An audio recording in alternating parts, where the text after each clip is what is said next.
अस्सलाम वालेकुम, I am Bilal Saeed from Comfort Arena YouTube channel viewers. आज के इस वीडियो में हम सीखेंगे कि आप किस तरह से VB.NET के अंदर अपना कोई भी डाटा माइक्रोसॉफ्ट एक्सेस का शो करवा सकते हैं एक RDLC रिपोर्ट के अंदर। सिंपल डाटाबेस को हम शो करवाना भी सीखेंगे और उसके साथ साथ हम कोई पैरामीटर देकर भी अपने डाटाबेस को शो करवाना सीखेंगे। यहाँ पर हमारे पास विजुअल स्टूडियो स्टार्ट करते हैं न्यू प्रोजेक्ट। यहाँ पर मैं ले लेता हूँ इस तरह से विजुअल बेसिक के अंदर Windows form application .NET framework में 4 ले लेता हूँ। यहाँ पर हम इसको ओके कर लेते हैं। यहाँ पर मेरे पास ये फॉर्म बन के आ चुका है। इसको अब हम इस तरह से थोड़ा सा लार्ज कर लेते हैं। इसकी कुछ प्रॉपर्टीज़ को सेट कर लेते हैं। यहाँ पर सबसे पहले हम एक एक्सेस का डाटाबेस इसके साथ अटैच करेंगे। क्लिक करेंगे और आ जाएंगे इस तरह से ओपन फाइल। यहाँ पर राइट क्लिक करेंगे और यहाँ पर न्यू में एक्सेस का डाटाबेस ऐड करेंगे। इसका नाम रखेंगे DB। ओपन कर लिया है। सबसे पहले क्रिएट कर लेंगे एक अदर टेबल। छोटा सा हमारा टेबल होगा। 3 फील्ड है। मेरी स्टूडेंट का नेम है, स्टूडेंट का रोल नंबर है, स्टूडेंट के टोटल मार्क्स हैं। यहाँ पर इस तरह से हम इसको सेव करेंगे। नाम रख लेंगे इस टेबल का स्टूडेंट्स। इस पर डबल क्लिक करेंगे। यहाँ से यहाँ पर हम इसमें कुछ डाटा ऐड कर लेंगे। ये मैंने यहाँ पर कुछ डाटा ऐड किया है। इसको मैं इस तरह से सेव कर लेता हूँ। अब इसको बंद कर देते हैं। आ जाते हैं वापस अपने विजुअल स्टूडियो के अंदर और डाटाबेस को अपने प्रोजेक्ट के साथ जोड़ते हैं। राइट क्लिक करेंगे। यहाँ पर ऐड करते हैं। एग्जिस्टिंग आइटम पे मैं आ जाता हूँ। यहाँ पर इस तरह से हमने ऑल फाइल्स को शो करवाना है और इसको इस तरह से करके ऐड कर लेना है। इसको हम नेक्स्ट करेंगे। यहाँ पर टेबल्स पे हम इसको चेक करके इसका नाम यही रहने देंगे, उसको फिनिश कर देंगे। अब यहाँ पर यह डाटाबेस हमारे प्रोजेक्ट के साथ जुड़ चुका है। अब हमने अपना जो टेबल बनाया था उसको हम चाहते हैं कि यहाँ पर एक RDLC रिपोर्ट के अंदर ऐड करवाएं एक बटन के ज़रिए से। यहाँ पर हम एक बटन लगा लेते हैं। बटन को हम इस तरह से करके इसका जो टेक्स्ट है वो लिख देते हैं शो रिपोर्ट। यहाँ पर हमने आ जाना है टूल बॉक्स के अंदर और यहाँ पर हमने एक अदद पैनल है उसको ले लेना है। इस तरह से ये जो पैनल है इसको हम ड्रॉ करवा लेते हैं टॉप के ऊपर। ये वाला बटन हमारे इस वाले टॉप वाले पैनल के अंदर आ जाएगा। यहाँ पर टूल बॉक्स के एक और पैनल में यहाँ पर नीचे ले लूँगा और इसका जो डॉक होगा इसको हम इस तरह से यहाँ पर ले लेते हैं। ये हमारे पास पैनल है टॉप वाला। इसका बैक कलर थोड़ा सा चेंज कर लेंगे और ये नीचे वाला हमारा है ये है पैनल 2। अब यहाँ से हमने टूल बॉक्स के अंदर आ जाना है। यहाँ से हमने सर्च करना है रिपोर्ट व्यूअर। रिपोर्ट व्यूअर को ड्रैग करके हमने इस तरह से पैनल 2 के अंदर ले आना है। यहाँ पर इसको क्लिक करेंगे और डॉक से इसको फिल कर देंगे। अब यहाँ पर हमने रिपोर्ट व्यूअर को क्लिक करना है और प्रॉपर्टीज़ में आकर इसका नाम मैं यहाँ से रख लेता हूँ RV1 ताकि कोडिंग में आसानी हो सके। अब हमने यहाँ पर क्लिक करना है इस वाले एरो के ऊपर और डिज़ाइन न्यू रिपोर्ट पे क्लिक कर देना है। यहाँ पर जो डाटा सोर्स है ये ले लेंगे DB डाटा सेट। नीचे हमारे पास जो टेबल है वो एक ही है, वही रहने देंगे। इसको ये जो नेम है ये आपने याद रखना है डाटा सेट 1। इसको नेक्स्ट कर लेंगे। यहाँ पर इन सब को पकड़ेंगे और ड्रैग करके ये वैल्यूज़ में ले आएंगे। यहाँ पर सिर्फ इसको पकड़ लेंगे, राइट क्लिक करके सब को हटा देंगे। इस तरह से ये बन जाएगा और नेक्स्ट कर लेंगे।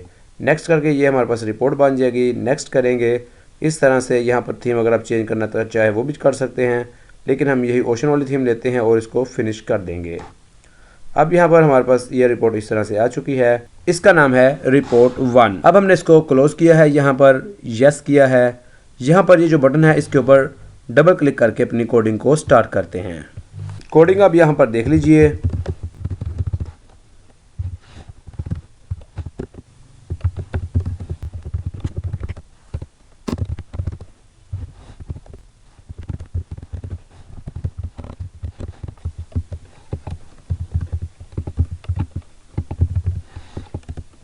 यहाँ पर ऊपर हमने एक लाइन लाजमी लिख लेनी है।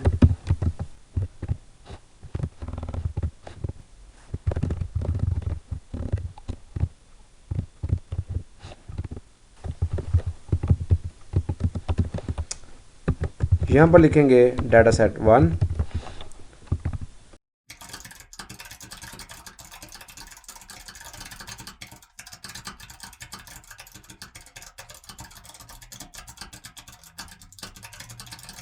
यहाँ पर हमारी जो रिपोर्ट है उसका नाम आ जाएगा, लेकिन नाम हमने मुकम्मल लिखना है।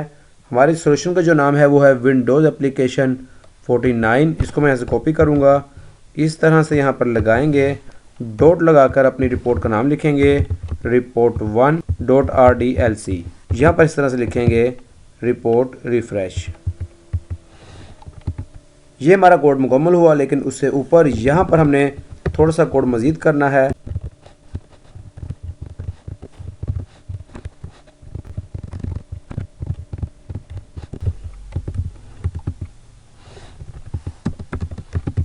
इसका जो पेरेंट है वो पैनल 2 होगा।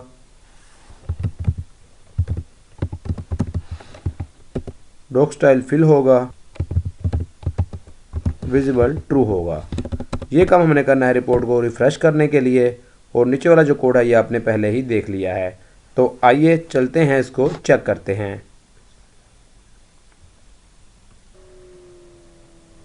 यहाँ पर हमारे पास ये वाला एरर आया है, इसको कैसे क्लियर करेंगे?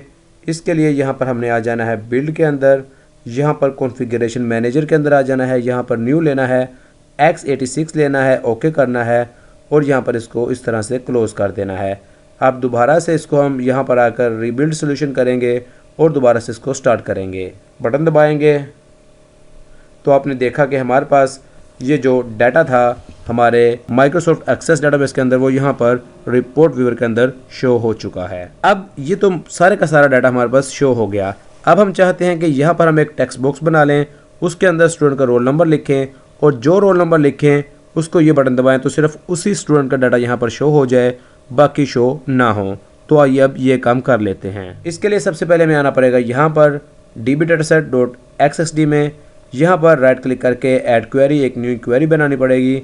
इस तरह से यहाँ पर हम लिखेंगे where st roll number is equal to question mark.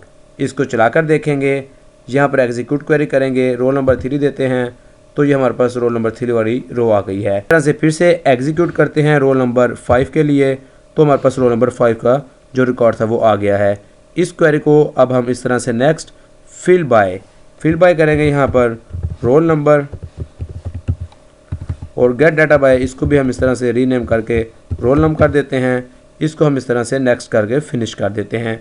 ये हमारी एक और क्वेरी हमारे टेबल अडाप्टर में ऐड हो चुकी है। अब यहाँ पर हमें टूल बॉक्स में से चाहिए होगा एक अदर टेक्स्ट बॉक्स, जिसके अंदर हम अपना रोल नंबर लिखेंगे, और यहाँ पर साथ ही मुझे एक लेबल भी चाहिए होगा ताकि हम इस पर एक लेबल लगा सकें। तो ये मेरा लेबल आ चुका है। आइए इसकी प्रॉपर्टीज़ को सेट कर लेते हैं।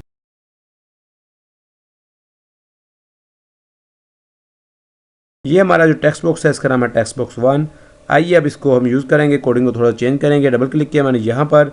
अब हमारी ये जो लाइन है ta.fill वाली, इसको मैं इस तरह से कमेंट आउट कर देता हूँ।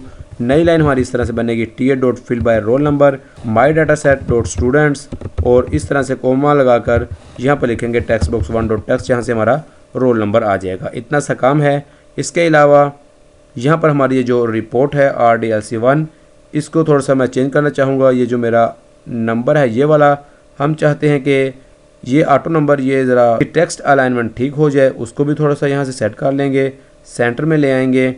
इतना सा हमारा काम होगा, और इसको हम इस तरह से सेव करके यहाँ से स्टार्ट करेंगे। अब यहाँ पर मैं रोल नंबर लिखूँगा 3, शो रिपोर्ट का बटन दबाऊँगा तो मेरे पास जो डाटाबेस है वो सिर्फ रोल नंबर 3 का यहाँ पर आया है।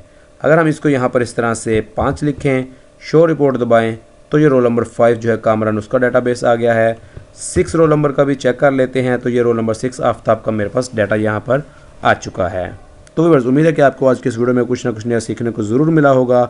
इस वीडियो को लाइक और शेयर ज़रूर कीजिएगा, और हमारे चैनल कंफर्ट अरीना को ज़रूर सब्सक्राइब कीजिएगा। It is Bilal Saeed signing off. अल्लाह हाफिज़।